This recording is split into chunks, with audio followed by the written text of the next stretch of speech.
What's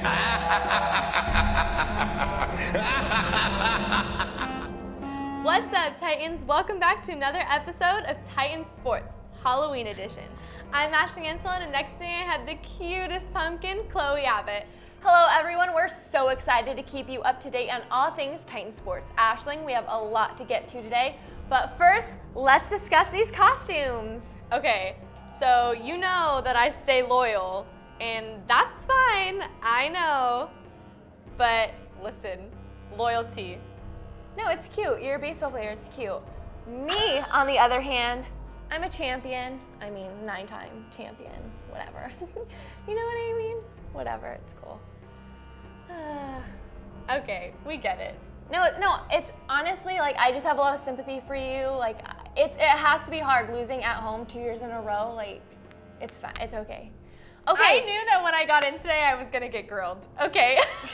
No, it's not your fault. It's not your fault. Blame your bullpen. Let's start with the men's soccer team who got the huge upset win over UC Santa Barbara in the first round of the Big West Conference tournament.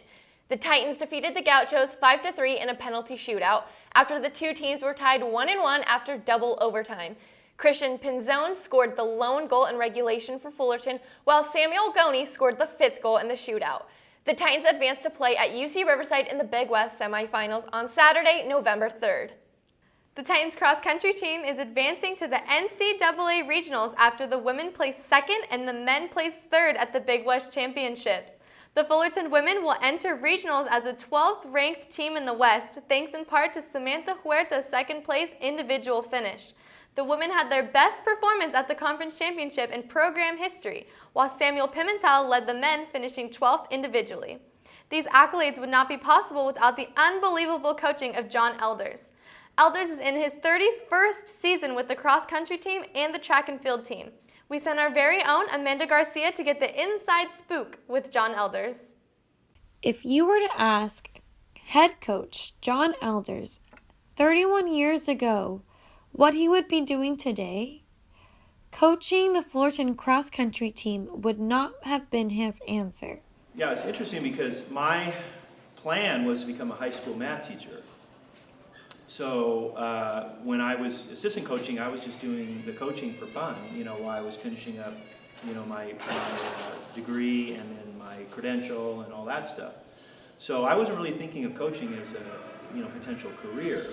But here we are today, 31 years later, and no head coach has been in charge of their program longer than John Alders. He's been the head coach of the cross-country team since 1984, a career that includes being named the Big West Coach of the Year in 2017 and several student athletes earning individual championships. I got into my early 30s, I started to realize that I really had passion for the college-age student and that I really wanted to be a mentor and help them. And so at first it was just kind of a fun thing to do because that's what I've always done.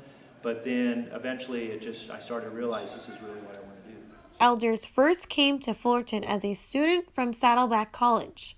He competed for the cross-country team during his senior year in 1984. He spent the next 3 years as an assistant coach for the program before finally being named head coach in 1988.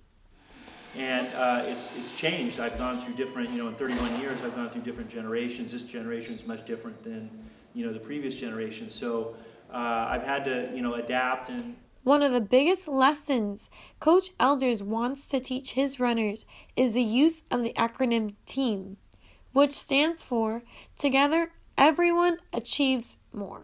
It's all about when you commit to something to become great, that comes with a certain level of sacrifice and commitment and dedication and being a part of a team. And so all those things come together to really mold them into better young people. Allowing student athletes to learn together from a man who has achieved so much in 31 years. With Titan Sports, I'm Amanda Garcia. Now that we've covered soccer and cross country, let's pass it to Cush and Nathan, who have more on the basketball teams with Inside the Basket. Thank you, ladies, and welcome to this episode of Inside the Basket. I'm your host, Kush Parikh, with my co-host, Nathan McHugh. Awesome, Nathan. Hey, Nathan, I got a little Halloween joke for you. So, why was Cinderella so bad at basketball? I don't know. Why was she? Because her coach was a pumpkin. Oh, man. All right, let's forget the Halloween joke. Let's dive straight into women's basketball. So, women's basketball, they went 8-21 last season. Preseason, they were ranked last in the Big West. What do you have to say about that? Well, I think that they're going to have a better season this year. They already showed improvement from last year. So the second year with Coach Harada, the players will be more comfortable in the systems that they want to run. And so I think that they could finish, maybe 6th or 7th in the Big West in the regular season, which would get them into the Big West tournament. And I think that's going to be one of their goals, and I think they can accomplish it. I definitely think that's something they will do. I think they'll finish around middle of the pack. And they do have 4 returning starters, which is huge for their chemistry. They've played with each other already last season. So I think this season, going into it, they'll be a lot better. Let's talk about Deja Smith. You mentioned her. She was on the all-conference preseason team, and she was on the Lisa Leslie watch list. You mind explaining what the Lisa Leslie Award is? Yeah, the Lisa Leslie Award. She's one of 20 players in the preseason to be in the running for the best center in women's college basketball. Lisa Leslie played at USC in the late 90s and had a great career there and a great career with the LA Sparks in the WNBA, and one of the greatest basketball players of all time, men or women. Yeah, so we'll be looking out throughout the rest of the season, whether she'll make the short list, all that stuff. It's quite unbelievable, if you feel me. All right, so let's go a little bit into men's basketball now. Last year, Big West Tournament champions. They finished the season in 3rd place. And so let's talk about last season. What did you see was good out of it? Well, I think they, especially Kyle Allman Jr., going from averaging 10 points a game as a sophomore to averaging close to 20 as a junior. He was able to kind of have a larger role with, seniors, Trey Coggins, Lionheart Leslie, Darcy Malone. Graduating, it gave him more of an opportunity. And then you have Khalil Ahmad, who was the Big West Freshman of the Year 2 years ago, and Jackson Rowe a year after that was the Big West Freshman of the Year. So they have a lot of returning talent, probably the most returning players in the entire Big West Conference. Only one player graduated in Akeem Robertson, and only one player transferred in Dwight Ramos. So they should be one of the favorites to win it all again this year, the Big West. For sure. And you said Kyle Allman, he still had his explosiveness in the blue and orange scrimmage. I loved watching it. One guy who I do have my eye on is Khalil Ahmad. He did put on almost 25 pounds in the offseason, which is unbelievable for a guard his size, being around 210 pounds. He put in work on the offseason. He was actually in the Drew League, playing with NBA professional players like DeMar DeRozan and Nick Young. He was putting on a show over there. He actually dropped 20 points on them. There's a couple videos of him dropping some 3-pointers in DeMar DeRozan's face. And another guy who I see potentially being a factor is their freshman that they just got. He's straight out of Coffin. I meant Compton. But he's straight out of Compton. And he's their freshman, Wayne Arnold. He showed some good flashes in the scrimmage. I thought he had very good explosiveness. He has a good shot on him, too. So that's something I'm really looking forward to. Khalil Allman actually in the scrimmage, I know there's not a lot of defense being played, but he dropped 37 points and went 60% shooting from behind the field. Usually when players put on weight, it might affect their shot and stuff, but it didn't look like it messed up his shot at all. He still looked like he had it. Right. Yeah. So where do you think this season, going into it, the Titans are going to finish? I think they'll probably finish either 1st or 2nd in the Big West regular season, and then be the favorite to win the Big West tournament. Not just because of all the returning players, but also they have the closest proximity to the Honda Center in Anaheim. So it's like another home game. Even though it's a neutral site, it's much more of a home game or a home tournament for them than any of the other teams in the conference. Exactly. They were ranked actually second in the preseason poll behind UC Irvine, even though they beat UC Irvine in the championship game.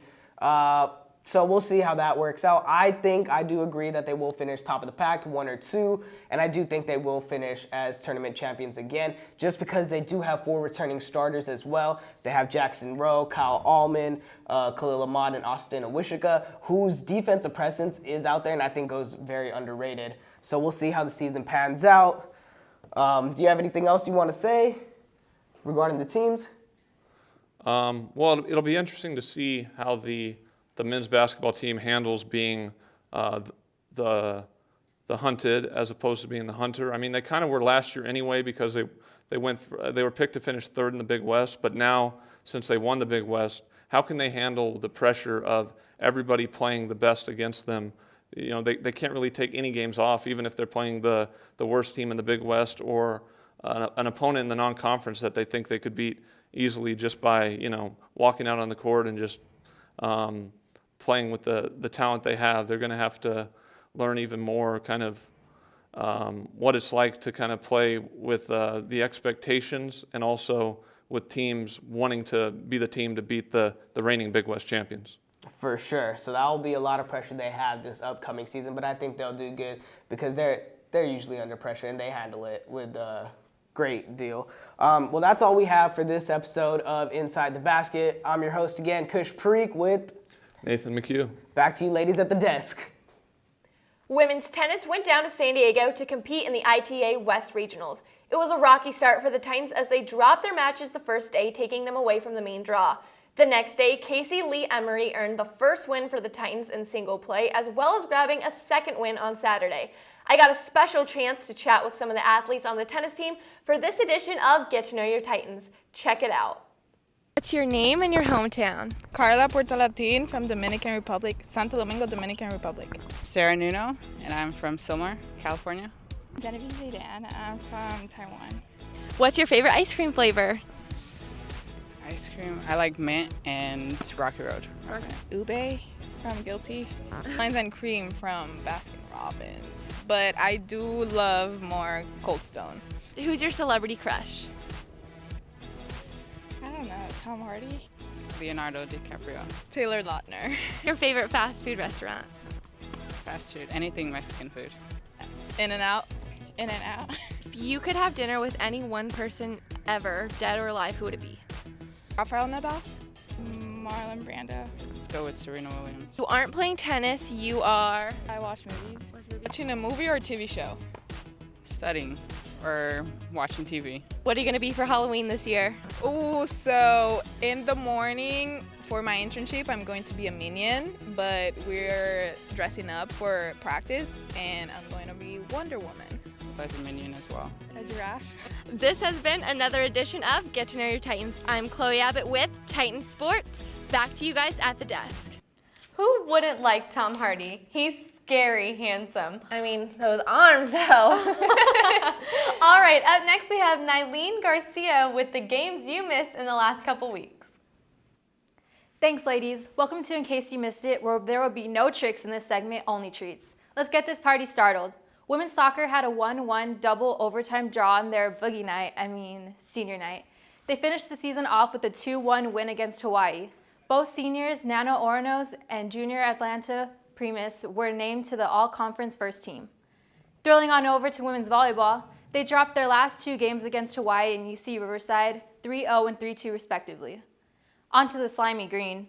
Women's golf finished the UC Irvine Invitational in 8th place, with Pauline Welker leading the way for the Titans. As for the men's side of golf, they finished tied in 4th place at the Warrior Princeville Mackay Invitational. I'm just creeping it real. I wish I was in Hawaii with the team rather than taking these midterms. That's all I have for this week's edition for In Case You Missed It. Wishing you all had a great Halloween. Now let's go to Alex Lustig with this week's Titan Timeline. Alex? Thank you, Nylene. Let's see what spooktacular games we have coming up, starting with the men's basketball team. The Titans will be tipping off at Arizona State on the 6th. That game will be televised on the Pac-12 network starting at 5 p.m. The following week after Veterans Day, the squad moves to the Myrtle Beach Invitational, where they will face off University of Central Florida on Thursday, the 15th. As for the women's squad, they will hit the court at Washington on Thursday the 8th. San Diego State will come to the gym for a showdown on Thursday the 15th. Women's tennis looks to serve up some wins at the Jack Kramer Club Invite, which is taking place in Palos Verdes on November 1st through Sunday the 4th. On Monday the 5th, they will be at Top Gun in Irvine.